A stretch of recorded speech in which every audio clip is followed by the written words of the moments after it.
Welcome to the Tie-Dyed Therapist. I'm your host, Richard Killian, and in today's episode, we're going to be speaking about your narrative. So stay tuned.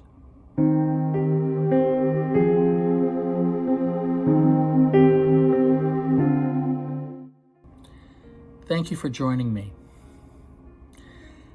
Today, we're going to be talking about a concept that's used in my wisdom cards, and it's simply entitled Your Narrative. Now, what does that really mean? Well, I've told clients this over the years that your narrative is the culmination of everything that you think about yourself and your story that you've created over the years. So every day of your life, you've edited your narrative to include that day's events. So for instance, if you're having a good day, you include that in your narrative. If you're sick that day, you include that in your narrative. If you've met somebody special that you fall in love with, that definitely gets included in your narrative. So it's really like it's a daily diary of everything that's going on in your life, and it's all up at the top of your head. In fact, what I tell people is one of the easiest questions a therapist can ask somebody is, tell me about yourself.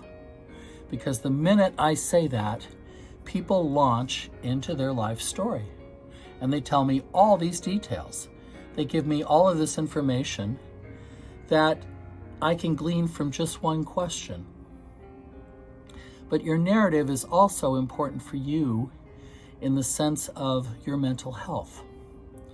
So what I mean by that is basically whatever you're telling yourself impacts your mood, it impacts your emotions, it impacts the way that you view life.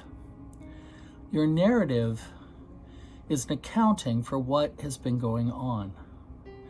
And unfortunately for all of us, our narratives are never 100% accurate.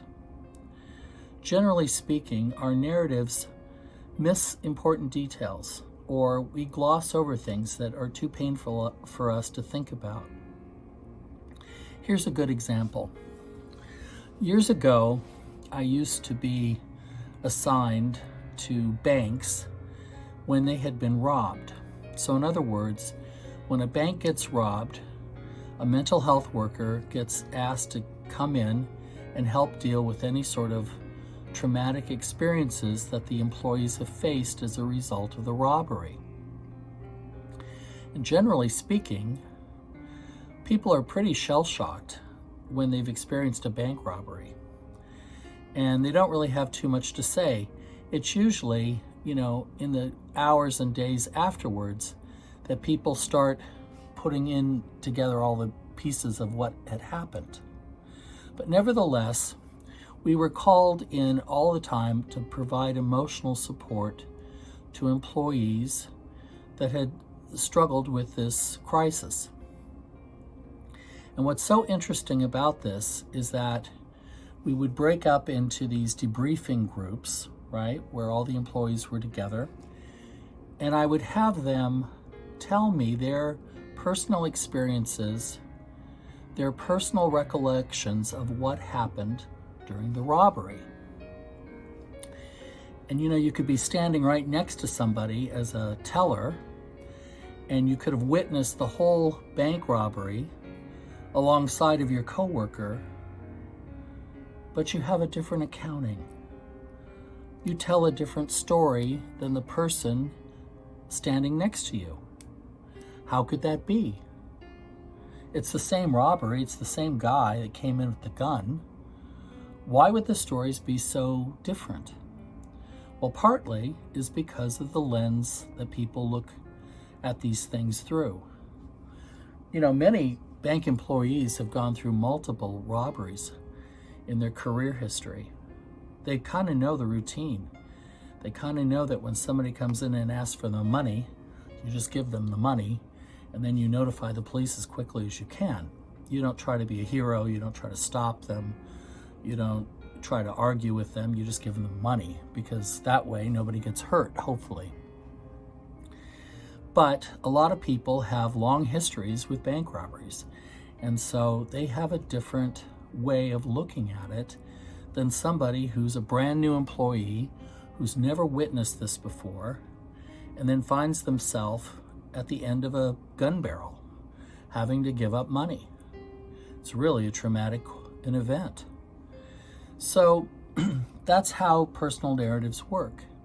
It works through our lens. It works through our personal experience, what we've been through before. And we continue to tell the story of our life to ourselves through those frameworks.